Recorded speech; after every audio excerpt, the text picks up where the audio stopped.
오늘은 우리 데살로니가 후서 2장의 말씀을 중심으로 해서 주의 날이 오기 전에 라는 제목으로 하나님의 말씀을 전하려고 합니다.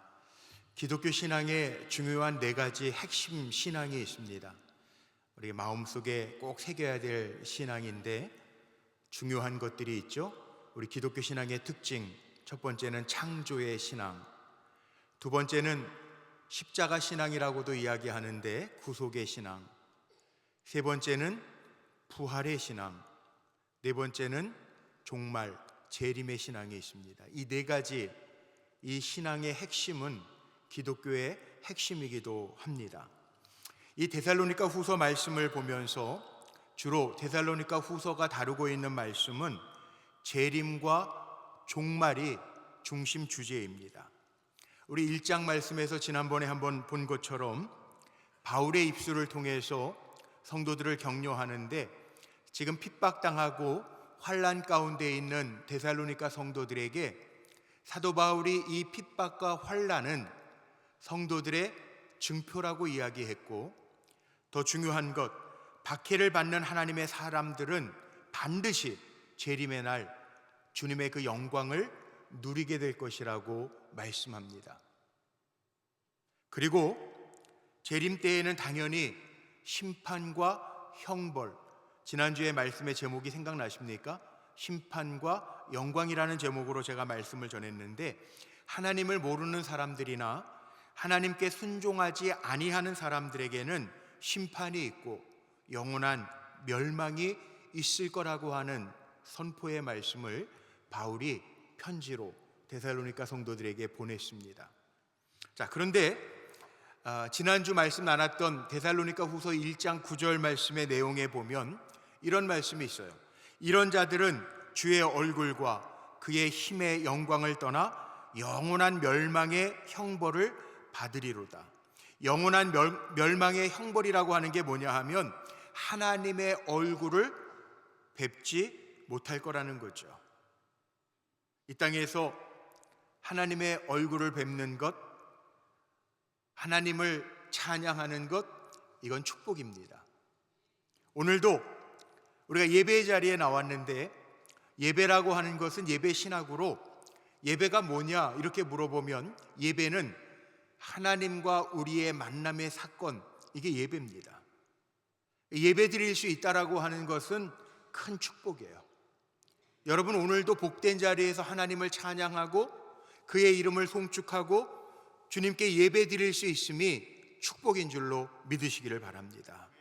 그래서 예배 가운데 우리가 주님의 이름을 부르고 주님께 기도하고 또 주님과 영적으로 교통하는 것, 이건 큰 영광입니다. 하루를 살아도 우리가 소망 가운데 산다라는 표현을 많이 쓰는데, 하루하루를 그 하나님의 선한 능력을 가지고 기대하면서 산다는 것이 우리에게는 은혜죠, 은혜. 조금 전에 영상 광고를 통해서 보셨는데 우리 장로님들이 지난 한 주간 새벽 예배를 인도해 주셨는데, 마지막 날 우리 박성욱 장로님은 말씀을 전하시고 나셔서 하모니카 연주를 해 주셨어요. 근데 이 하모니카 연주를 하시면서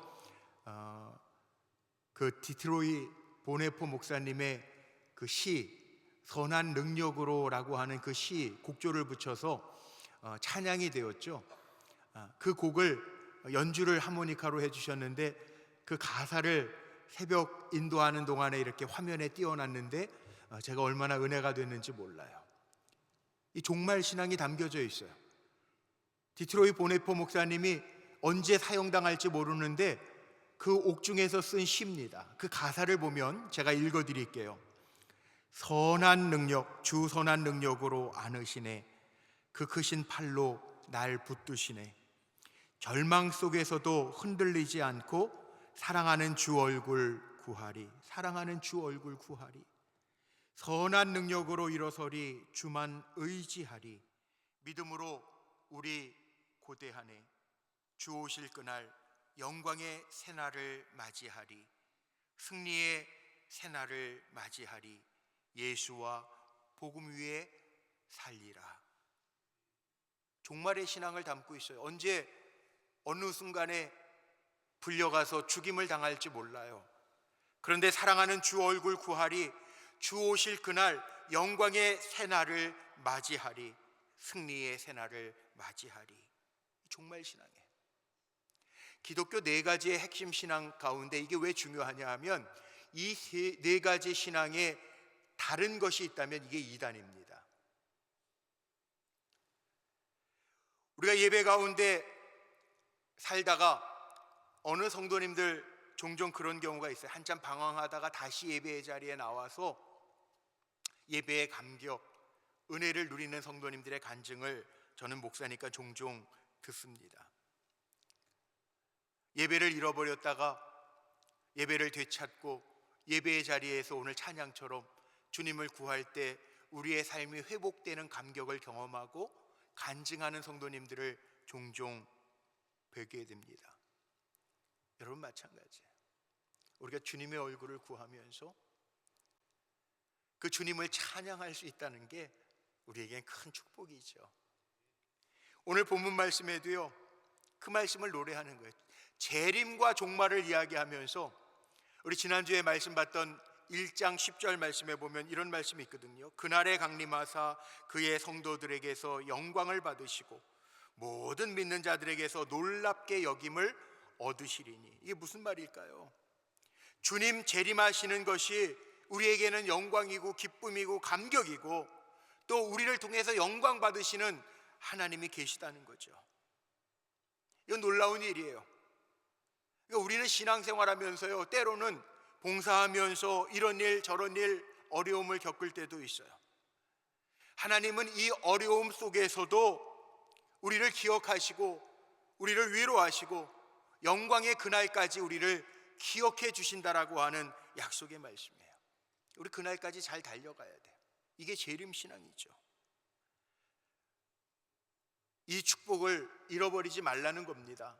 그날이 올 때까지, 주님 다시 오실 때까지.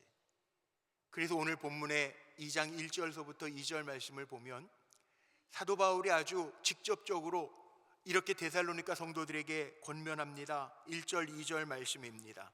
형제들아, 우리가 너희에게 구하는 것은 우리 주 예수 그리스도의 강림하심과 우리가 그 앞에 모임에 관하여 영으로나 또는 말로나 또는 우리에게서 받았다 하는 편지로나 주의 날이 이르렀다고 해서 쉽게 마음이 흔들리거나 두려워하거나 하지 말아야 한다는 것이라. 여기 지금 재림에 관해서 잘못된 것을 가르치는 것들이 많이 등장하게 되는데, 데살로니가 교회 안에서 일어났던 잘못된 재림, 예수 그리스도가 이미 이 땅에 오셨다라고 하는 거짓 뉴스들이 퍼질 때 쉽게 마음이 요동치거나 두려워하거나 그 말에 미혹되지 말라, 이렇게 시작하는 거죠.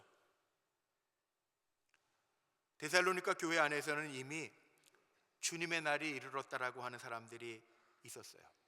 속지 말라는 거야. 주님의 강림 소식이 오늘날 말로 이야기하면 거짓 뉴스니까 거기에 넘어가지 말라는 거예요. 오늘날 세상을 보면서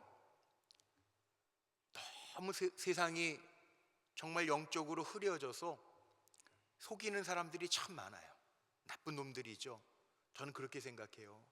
세상 살기도 힘든데 다른 사람들 속여먹는 사람들 나쁜 놈들입니다. 근데 그런 나쁜 놈들한테 속는 사람도 똑똑한 사람은 아닙니다. 그러니까 물론 교회 안에는 속이는 사람은 없겠죠. 그러나 속임에 넘어가는 사람들은 종종 있어요. 여러분, 영적인 분별력을 가지고 주님 오실 때까지요, 영적으로 미혹되지 않고 두려워하지 아니하고 떨지 아니하고 넘어지지 않기를 먼저 주님의 이름으로 축복합니다.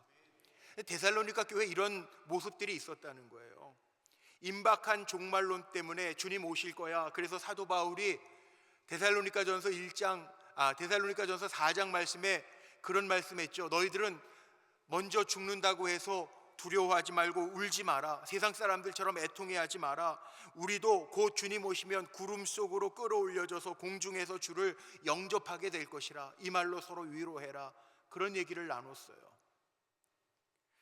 그런데 이미 주님이 이 땅에 오셨다라고 하는 사람들이 데살로니가 교회 안에 생겨지니까 사람들이 두려움 속에서 그럼 나는 어떻게 된 거야? 이미 사람들이 주님께로 올리워졌나? 남아있는 우리는 어떻게 되는 거지? 그런 두려움 속에 빠졌다는 거예요. 사실 예수님도 그런 말씀들을 하시죠. 복음서에 보면 이런 말씀하십니다. 인자가 임할 때 두 사람이 밭에서 일하다가 한 사람은 데려감을 당하고 한 사람은 버려둠을 당한다. 마태복음 24장 41절 말씀에 보면 두 여자가 맷돌질하다가 한 사람은 데려감을 당하고 한 사람은 버려둠을 당한다. 그러니까 데살로니가 교회 안에서도요, 남겨져 있는 사람들은, 공중 모임에 가지 못한 사람들은 남겨져 있다고 생각하니까 불안한 거고, 나는 버림받았는가? 흔들리는 신앙생활이 되었다는 거죠. 그런데 바울은 이렇게 얘기하는 거, 편지를 보내면서 이거 다 거짓 뉴스야, 위조야, 위조. 3절 4절 말씀해 보세요. 이렇게 표현하는 거죠. 누가 어떻게 하여도 너희는 미혹되지 말라. 먼저 배교하는 일이 있고 저 불법의 사람 곧 멸망의 아들이 나타나기 전에는 그날이 이르지 아니하리니 그는 대적하는 자라. 신이라고 불리는 모든 것과 숭배함을 받는 것에 대항하여 그 위에 자기를 높이고 하나님의 성전에 앉아 자기를 하나님이라고 내세우느니라. 주님의 날이 이르기 전에 이미 배교하는 일들도 있고 불법의 사람 곧 멸망의 아들이 나타나야 하는데 이 일이 아직 일어나지 않았기 때문에 거짓 뉴스다. 주님이 이 땅에 이미 오셨다라고 퍼뜨리는 사람은 멸망하는 아들들이다, 불법의 사람이다. 4절 말씀에 분명하게 나오잖아요. 자기를 높이고 하나님의 성전에 앉아 자기를 하나님이라고 내세우느니라. 그리고 이런 도를 따르는 사람은 오늘 읽었던 12절 마지막 말씀에 보니까 진리를 믿지 않고 불의를 좋아하는 자들이라고 표현되어져 있습니다. 아주 분명하게 지목하는 거예요. 거짓 뉴스에 속지 말고 자기를 성전의 높은 자리에 앉아서 하나님이라고 내세우는 사람, 이단자들이 그렇잖아요. 자기가 교주고 하나님이에요. 그거 따라가지 말고 진리를 믿지 아니하고 불의를 좋아하는 자들은 그들을 따라가는데 그들을 따라가지 말고 정신 차리고 있으라는 거예요. 오늘 읽었던 말씀에 본문에 한번 보세요. 데살로니가 후서 2장 5절 중심에 보면 바울이 이런 말씀을 전해요. 내가 너희와 함께 있을 때 이 일을 너희에게 말한 것을 기억하지 못하느냐. 기억하라는 거죠. 우리가 두려움을 이길 수 있는 방법은, 우리 성도들이 두려움을 이겨낼 수 있는 방법은 어디에 있냐 하면 하나님의 말씀을 믿는 데 있습니다. 여호수아에게, 모세의 뒤를 이어 가나안 땅을 향하는 여호수아에게 하나님 분명히 말씀하셨어요. 두려워하지 말라, 놀라지 말라. 너는 좌로나 우로나 치우치지 말라. 그리고 하나님의 말씀을 따라 가라는 거예요. 말씀에 좌로나 우로나 치우치지 말고 내가 너와 함께 할 거라는 하나님의 말씀을 붙들고 가라는, 그 말씀을 기억하면서 살라는 거예요. 하나님의 말씀을 기억하게 될 때 우리는 두려움에서 이길 수 있습니다.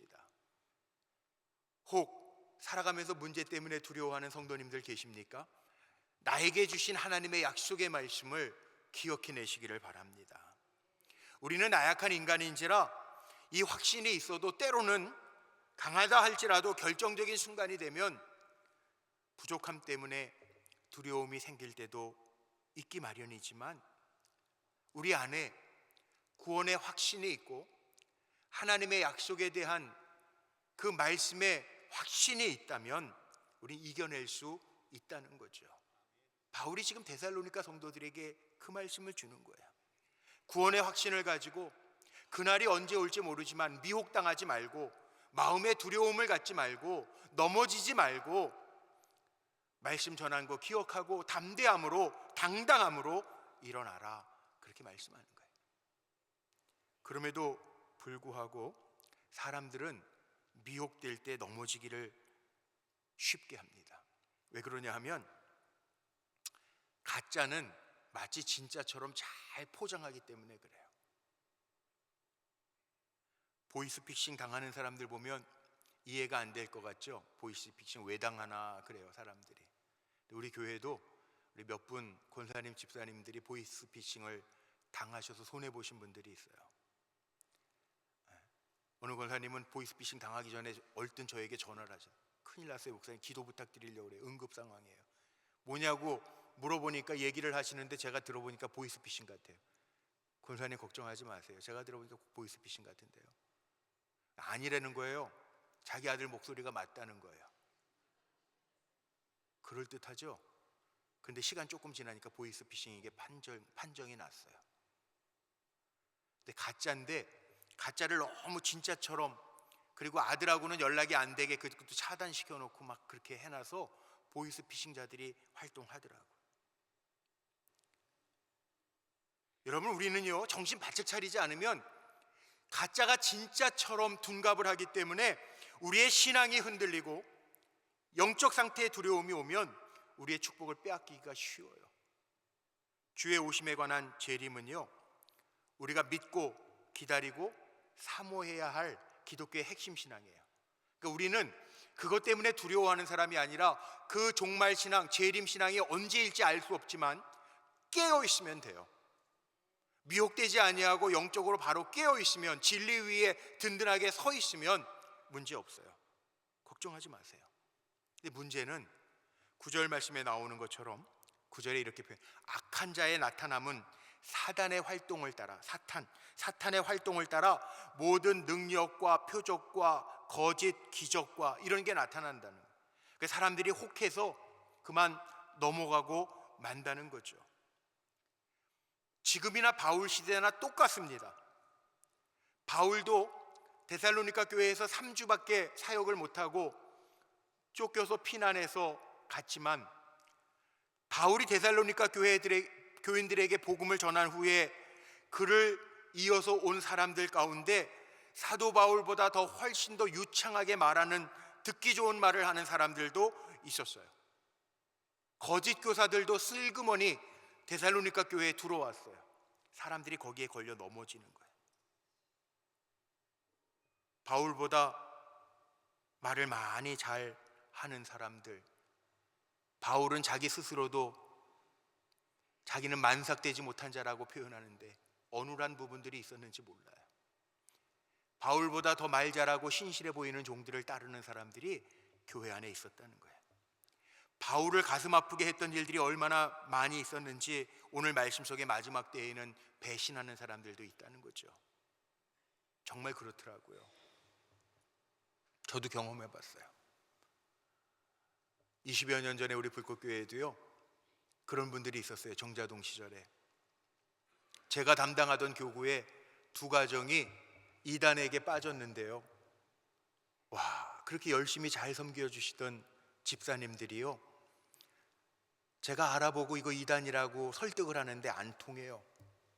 그때 우리 지금 원로 목사님이 그 집사님들을 불러다가 설득하는데도 제가 정말 충격받고 놀랐던 건 그 멀쩡하게 열심히 섬겼던 집사님들이 목사님한테도 삿대질하면서 당신만 목사입니까? 이래요. 제가 얼마나 마음에 상처를 받았는지 몰라요. 이단의 특징은요, 넘어가고 나면 돌아오질 못해요. 여러분 아세요? 그 집사님 중에 한 분을요, 제가 캐나다에서 목회하고 돌아온 다음에 2014년도에 한번 만났어요. 주유소에서 차 주유하다가 한번 만났어요. 근데 그 집사님, 최아무개 집사님이 저한테 그 얘기를 하는 거예요. 돌아오시긴 했어요. 이단에게서 빠져서 돌아왔는데 많은 걸 잃어버렸대. 재산도 잃어버리고. 그러면서 저에게 뭐라고 그러는지 아세요? 목사님, 그때 좀 더 강력하게 말려주시지. 그러면서 제가 그때 말렸잖아요, 집사님. 제가 그렇게 설명해 드렸잖아요. 안 들으셨잖아요. 그랬더니 뭐라고 그러는지 아세요? 나귀를 때려서라도 말리지. 아니, 제 아내도 제가 안 때리는데 남의 여자를 제가 왜 때립니까? 큰일 날라고. 근데 제가 정신이 바짝 드는 거예요. 이 말이 제가 얼마나 아픈지 몰라요. 앞으로는 이런 일들 없었으면 좋겠어요. 그런데 한 번 미혹돼서 넘어가면 돌아오기가 참 어려워요. 오늘 말씀 보세요. 3절에도 바울이 지금 시대나 바울의 시대도 똑같아요. 3절 말씀해 보니까 바울이 이렇게 얘기해요. 누가 어떻게 하여도 너희가 미혹되지 말라. 먼저 배교하는 일이 있고 저 불법의 사람 곧 멸망의 아들이 나타나기 전에는 그날이 이르지 아니하리라. 불법의 사람 곧 멸망의 아들이라고 말씀하는데 이거 참 대단히 중요한 말입니다. 이 사람들은 4절에 이어서 그는 대적하는 자라 신이라고 불리는 모든 것과 숭배함을 받는 것에 대항하여 그 위에 자기를 높이고 하나님이 성전에 앉아 자기를 하나님이라 내세우느니라.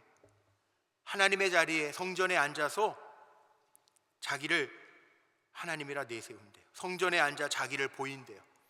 여기 앉았다 보였다 두 가지 동사를 드러내고 있죠. 그러니까 이상한 미혹하는 이들은 하나님의 성전에 앉아서 자기를 돋보이는 사람들. 우리는 조심해야 돼요. 이런 사람들 조심해야 되고 우리는 겸손하게 주님을 섬기는 사람이 돼야 돼요. 처음에는 잘 섬기는 사람들도 교만해지면 획가닥하더라고요. 늘 겸손해야 돼요. 우리는 하나님의 말씀으로 무장해서 두려워하지 않지만 그러나 하나님의 말씀을 배우고 확신한 일에 거하는, 그래서 삶을 흔들리지 아니하고 주 앞에 굳건하게 세우는 삶을 살아야 돼요. 오늘 바울이 2절 말씀에 보면 데살로니가 후서의 중심이 되는 말씀이죠. 결론부터 내놓고 얘기하는 거예요. 2절 말씀에 주의 날이 이르렀다고 해서 쉽게 마음이 흔들리거나 두려워하거나 하지 말아야 한다는 것이라. 다음 주 말씀에 볼 거지만 15절 말씀에 보면 이렇게 얘기합니다. 그러므로 형제들아 굳건하게 서서 말로나 우리의 편지로 가르침을 받은 전통을 지키라. 그러므로 형제들아 굳건하게 서서 말로나 우리의 편지로 가르침을 받은 전통을 지켜라. 굳건하게 서라는 말은 흔들리지 말라는 말과 같죠. 전통을 지켜라 라고 하는 것은 주님의 복음의 말씀을 잘 지키면서 살라는 거예요. 이 땅에는요 분명한 게 있습니다. 틀림없는 사실이 있습니다. 그게 뭐냐면 악한 세력이 있다는 거예요. 지금 우리가 살고 있는 세상에는요 공중 권세를 잡은 악한 세력이 있어요. 우리가 왜 기도하는 줄 아세요? 자녀들을 왜 축복하면서 기도하는 줄 아세요? 악한 권세들이 있기 때문에 그의 손에 넘겨지지 않도록 성령께서 우리의 자녀들을 보호하시고 우리의 삶을 지켜주시옵소서 기도하는 거예요. 이거 잊지 마세요. 깨어 있어야 돼요. 지금 이 땅에도 제가 말씀을 준비하면서 보니까 우리 대한민국에도요 이단들이 있는데 자기가 자칭 예수라고 하는 사람이 49명이나 있답니다. 우리가 생각하면 웃기죠? 근데 그 사람을 따르는 사람들이 있어요. 깨어있지 않으면, 하나님의 말씀의 전통 위에 굳건하게 서 있지 않으면 흔들리고 만다는 거예요. 우리 교회가 추구하는 게 뭘까? 여러분 분명히 아셔야죠. 우리 불꽃교회 성도님들이니까. 우리 불꽃교회를 영어로 표기하면 Holy Flames Methodist Church, 그러니까 불꽃교회, Holy Flames 거룩한 불꽃 메소디스 감리교 교회 처치 이렇게 표현해요. 그래서 우리 교회 홈페이지를 찾아오시려면 holyflames.org 치면 우리 교회 홈페이지 들어가요. 줄여서 우리가 HFMC, 우리 HFMC 중창단도 있잖아요. 그렇게 표현을 하는데 저는 이 HFMC 줄임말 가지고 우리 교회가 추구하는 게 뭘까? 기도하면서 늘 우리 장로님들하고 기도하며 준비하는 것들이 몇 가지 있는데 우리 교회가 추구하는 게 분명히 있어요. H, 홀리예요. 홀리, 홀리 라이프, 거룩한 삶, 거룩한 일, 홀리 미션, 거룩한 사명 감당하는 교회가 돼야 돼요. F, 플레임, 트리라고도 표현하는데 저는 이 F를 이렇게 생각하고 싶어요. 우리 청장년 수련회도 우리 지난주 토요일 날 가졌는데 우리 젊은 부부들은 이 가족들이 함께 움직여요. 저는 패밀리가 참 중요하다고 생각해요. 가정사역. 제가 박사학위 논문을 쓸 때 가정 상담학에 대한 그 부분에 대해서 논문을 쓰고 목회 중에 이 가정의 일이 얼마나 중요한가. 예. 그 얘기를 많이 하는데 이 패밀리 또 있어요. 이 메소디스트, M은 메소디스트지만 우리는 믿음의 사람들이니까 말씀에 든든히 세워져야 돼요. 메디테이션, 묵상, 하나님의 말씀에 대한 묵상을 하면서 그 말씀으로 우리가 이겨나가야 된다고요. 이게 그리스도인의 정체성이잖아요. 우리에게 주신 말씀. 시인은 처치, 교회이기도 하지만 저는 이 시대에 우리 교회가 감당해야 될 일이 이거라고 생각해요. 크리스찬 컬처, 기독교 문화. 요즘 젊은이들에게는 문화를 옷 입혀서 우리가 복음을 전해 나가야 되는데, 뭐 팀 켈러 목사님의 그 거창한 센터 처치라고 하는 그 뭐 이론적인 거 얘기하지 않아도 도시복음 운동을 얘기하는데, 저는 그렇게 생각해요. 우리 교회의 사명이 뭘까? 하나님과 세상을 이어가야 되는데 하나님과 세상을 어떻게 이어갈 것인가 생각하면 우린 교회라고 하는 정체성이 있으니까 거룩해야 되겠죠. 또 하나님이 만들어주신 공동체가 교회뿐만 아니라 가족이라고 하는 공동체가 있으니까 가족을 우선시하면서 가족 안에서 행복을 맛보게 해야 되겠죠. 그러나 세상적인 행복을 주는 것이 아니라 하나님의 말씀으로 가족들이 세워줘야 되겠죠. 그리고 현대시대를 살아가니까 문화라고 하는 것은 인간의 삶 속에 제외할 수 없지만, 여러분 우리 교회는 크리스천 컬처, 기독교 문화를 만들어 가야 되잖아요. 하나님 좋은 위치에 좋은 자리에 우리 불꽃교회를 세워주셨는데 우리가 정말 다음 세대를 잘 이어가면서 문화의 복음을 덧입혀서 사람들에게 전하는 사명을 우리가 잘 감당해야 되겠지 않습니까? 여러분 이 일을 위해서 함께 기도해 주시기를 바랍니다. 복음에서 벗어나지 아니하고 말씀의 진리 위에서 정말 하나님의 나라를 이루어갈 수 있는 교회다운 교회로 우리 불꽃교회가 또 쓰임받을 수 있도록. 물론 여러분 사람은 살아가다 보면 질병을 만날 때도 있어요. 사건이나 사고로 우리의 삶을 힘들게 할 때도 있어요. 사람들과의 갈등 때문에 혼란스러울 때도 있어요. 자녀들의 문제로 말미암아 기도의 제목들이 생길 때도 있어요. 그러나 사도 바울은 이야기합니다. 어떤 일을 만나더라도 흔들리지 말고 미혹되지 마라. 오늘 9절로 10절 말씀해 보면 악한 자의 임함은 사단의 역사를 따라 모든 능력과 표적과 거짓 기적과 불의의 모든 속임으로 멸망하는 자들에게 임하리니 이는 저희가 진리의 사랑을 받지 아니하여 구원함을 얻지 못함이니라. 여기에 보면 왜 사람들이 흔들리는가를 분명하게 보여주는 게 12절 말씀에 있잖아요. 진리를 믿지 아니하고 불의를 좋아하는 자들로 심판을 받게 하려 하심이라. 어떤 사람들이 흔들리냐면 하나님의 말씀 그 진리를 믿지 아니하고 불의를 좋아하는 자들은 심판을 받게 된다는 거예요.